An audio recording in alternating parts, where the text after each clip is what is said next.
Question 1. We are asked to solve for x in 1.1.1. We're having 2x minus 1, x plus 5 is equal to 0. So we are having 2x minus 1 and x plus 5 equals to 0. So to solve for x, we're going to say 2x minus 1 is equal to 0, or x plus 5 equals to 0. Then you say 2x is equals to 1, or x plus 5 equals to 0. Then you divide by 2, and x is equals to 1 over 2, or x is equals to minus 5. So this is the solution for 1.1.1.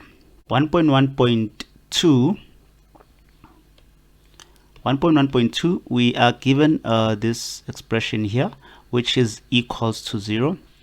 And if we are given a statement saying that we must leave our answer to 2 decimal places, that tells us that we can only use a quadratic formula to solve for x for this expression. So we're having 7x squared plus 5x minus 9 is equals to 0. So to solve for x, we use a quadratic formula, which is minus b plus or minus root of b squared minus 4ac divided by 2a. X is equals to minus, our b is equals to 5, so it's plus or minus root of 5 squared minus 4. Our a is 7, our c is minus 9. Then we divide by 2 into a, which is 7. So we're gonna leave our answers to 2 decimal places. So the first solution of x in decimal is 0.83, or x is equals to minus 1.55. So these are your solutions of x. 1.1.3, we are asked to solve for x squared minus 16 greater or equals to 0. So we're having x squared minus 16 greater or equals to 0. The first thing we're going to do is factorize this difference of 2 squares.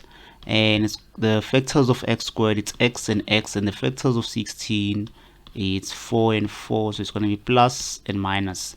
Then our critical values is going to be x being equals to 4, or x being equals to minus 4. So these are your critical values. So what you're going to do is you're going to go to your number line and represent your critical values. So you have minus 4 as your critical value, and you have 4 as your critical values. So what you're going to do is you're going to test values before your critical value. Let's say it's minus 5, or after your critical value, which let's say it's going to be minus 3, and after this critical value, which let's say it's 5. So you're going to test these values here by putting them into your original equation. And we are more interested in the signs that you get, not necessarily the solutions, then the numbers, right? So you will find that when you substitute any value before this critical value, before it, which can be minus 5, minus 6, minus 7, you're going to get a sign that is positive. And then if you substitute any critical value that is within minus 4 and 4, you're going to get a sign that is negative. Then if you substitute any value that is greater than 4, which can be 5, 6, 7, or 8, any value that is greater than 4, you will get a solution of y which is positive. So, but you need to remember that the question says that it needs solutions of x such that the solution of y is greater or equals to 0, meaning that the solution of y has to be positive or just be equal to 0. So we look at our signs. So by looking at our signs, we can see that here are the solutions of. So we look at our signs. So looking at our signs, we can see that the solutions of y are positive here and positive here. So to conclude, you will use your critical values and direct your solutions of y to to the signs which are positive. So meaning that the directions will look there and another direction will look towards the positive solutions of y. So we can simply conclude and say x must be less than or equals to minus 4, or x must be greater or equals to 4. So these are your final solutions of x when y values are positive. So now we're going to solve 1.1.4. We solve for x for this expression here. So we're having 3 to the power 2x plus 2 multiplied by 3 to the power x being equals to 3. So what we're going to do is we're going to transpose the 3 to the other side, and we're going to have 3 to the power 2x plus 2 times 3 to the power x minus 3 is equals to 0. And looking at this problem here, we can because we have 3 exponents and we have 2, and the common bases that we have here, it's 3 and 3. So the exponents, as you can see, it's 2x, it's x. So we can simply say that let k be equals to 3 to the exponent x, right? So meaning we're gonna have, where there's 3 to the power exponent 2x, we're going to say k squared plus 2 multiplied by k minus 3 equals to 0. And then we factorize this problem here being equal to 0. The factors of k squared is k, and the factors of this minus 3 here is going to be 3 and 1. Then the middle term will take this the sign, the bigger number, will take the sign of the middle term, so it's positive, so we're going to write positive, and then here we'll write negative. So then k will be equals to 1, or k will be equals to minus 3, but we must remember that k is equals to 3 to the power x. So meaning, where does k, just gonna put back 3 to the power of x being equals to 1, or 3 to the power x being equals to minus 3. So here we have a base of 3. We can make this one to be base of 3. So we have 3 to the power of x equals to 3 to the power of 0. And then to conclude, we can say, or before we conclude rather, looking at this one, the bases are not the same. We have 3 to the power of x, the base is 3, but here the base is negative 3. So here there's no solution. So to continue for this problem here, we can simply say 3 to the power of x equals to 3 to the power of 0. So same base, you drop the exponent, so x is equals to 0. So that is your final solution for this problem here. So now we're going to solve 1.2. We're solving for x and y simultaneously. So we're having a problem here which is x minus 2y is equals to 1, and 4x squared minus 3xy is equals to 5 plus 4y. So we're going to write our equations, which is x minus 2y is equals to 1. So this will say it's equation 1, and we have 4x squared minus 3xy is equals to 5 plus 4y. Let's say this is equation 2. So we're going to create equation 3 using a simpler equation here, which is this one here. So we're going to say x is equals to 2y plus 1. So this would be our equation 3. So what we'll do is we'll substitute equation 3 into equation 2. So where we see x, we're just going to put 2y plus 1. So it's going to be 4 into 2y plus 1 squared minus 3 into 2y plus 1 multiplied by y is equals to 5 plus 4y. So what you're going to do is we're going to solve this problem here, which is 2y plus 1 squared is equals to 2y plus 1 and 2y plus 1. To find the product, so we multiply using FOIL method. So 2y multiplied by 2y is going to give us 4y squared, and then we multiply this, giving us plus 2y, and this one here plus 2y plus 1. So it's going to be 4y squared plus 4y plus 1.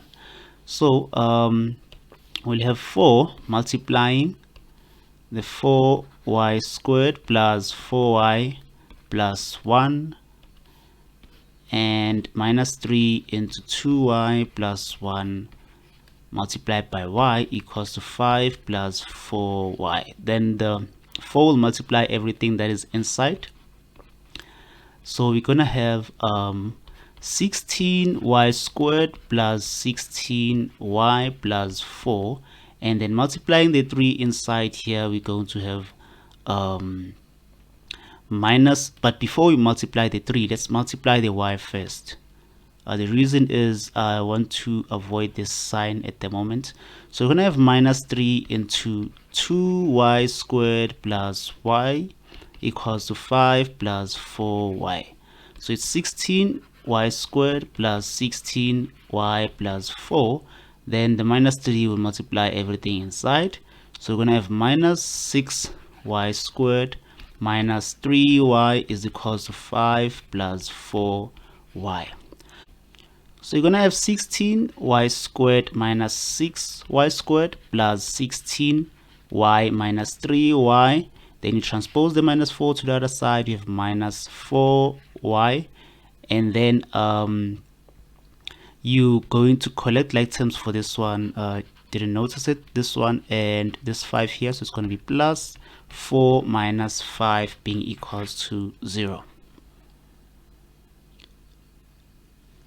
So now you're gonna write everything. You're gonna add or subtract rather all the like terms, and you should have a standard form of 10y squared plus 9y minus 1 being equals to 0.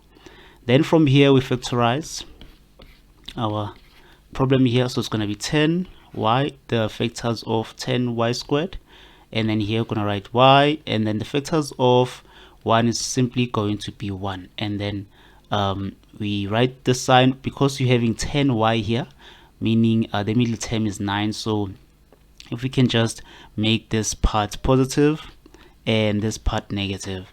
So to solve this, we're going to say 10y minus 1 equals to 0, or y plus 1 equals to 0. Transpose the 1 to the other side, we have 10y being equals to 1, or y being equals to minus 1, and divide by 10, we have y being equals to 1 over 10, or y is equals to minus 1. So we're having a solutions of y. Now we need to identify the solutions of x. So we're going to go back to our equation here and try to remember what was our equation 3. So it was x being equals to 2y plus 1. So you're going to write the equation here. So we're going to say x. So we're going to say x is equals to 2y plus 1, or x is equals to 2y plus 1. So you're going to substitute your values of y. So you're going to say x is equals to 2. Our y is 1 over 10, and then plus 1, or our x is equals to 2, and then our solution of y is minus 1 plus 1. So the solutions of x, the first one is going to be 6 over 5, or x is equals to minus 1. So these are your solutions of x, these ones, and these are your solutions of y. So now we're going to solve 1.3. 1.3.1 says that solve for x in the following equation. So you're having this expression here and you're asked to solve for x. So what we'll do is we're having x plus 5 and x minus 6 being equals to 26. So to solve for x, we first have to find the product. So it's going to be x minus x. So to solve for x, we have to find the product. So what's going to happen is we'll multiply using FOIL method. So we're gonna have x squared minus 6x plus 5 .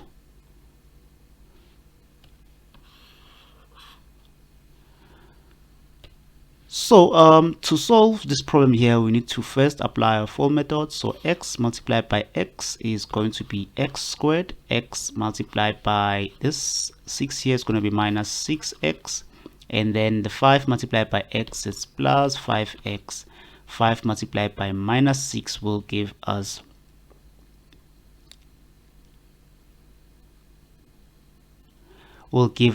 minus 30, being equals to 26. So we're going to transpose the 26 to the other side. We have x squared minus the like terms, we add them together, we're going to have minus x, and then minus 30 minus 26 being equals to 0.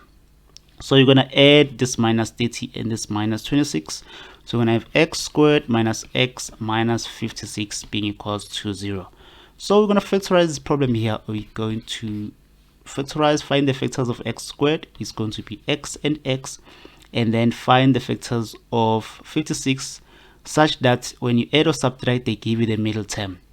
So it's going to be 7 and 8. So our 7 is going to be positive, 8 would be negative, since the larger number will take the sign of the middle term. So it's going to be equal to 0. So x plus 7 is equal to 0, or x minus 8 is equal to 0. So x will be equals to minus 7, or x is equals to 8. So these are your solutions of x. Okay, so 1.3.2, the question says that hence or otherwise determine the values of x if f of x is equals to x plus 5, x minus 6, and f of x lies between 26 and 0. So remember that the first solution, our f of x was equals to 26. So that was the first problem. F of x was equals to 26, and we found the solutions of x when f of x was equal to 26. So now we're going to equate our f of x to be equal to 0, so that we find the solutions of x, and then we determine the solutions of x that lie between those problems. Now for f of x being equals to 26, our solutions of x was x being equals to minus 7, or x being equals to 8. So now f of x equals to 0. So let's find solutions of x for f of x equals to 0. So f of x, we know very well that it's x plus 5 and x minus 6. So our solutions of x for this problem is x equals to minus 5, or x being equals to 6. So these are the solutions of x. So now we're having solutions of x for this one and solutions of x for this one too. But remember, the questions told us that f of x lies between 26 and 0. So our conclusion would be x must lie between the initial solutions of x, which is this one and this one here. So it's minus 5 and minus 7, or x must lie between the final solutions of x, which is 8 and 6. So it's going to be 6 here and 8. So these are the solutions of x which lie between the initial solutions of x and the final solutions of x. Thank you so much for watching. If you have any questions, suggestions, or comments, please write them in the comments section below. Don't forget to subscribe to the channel for more videos.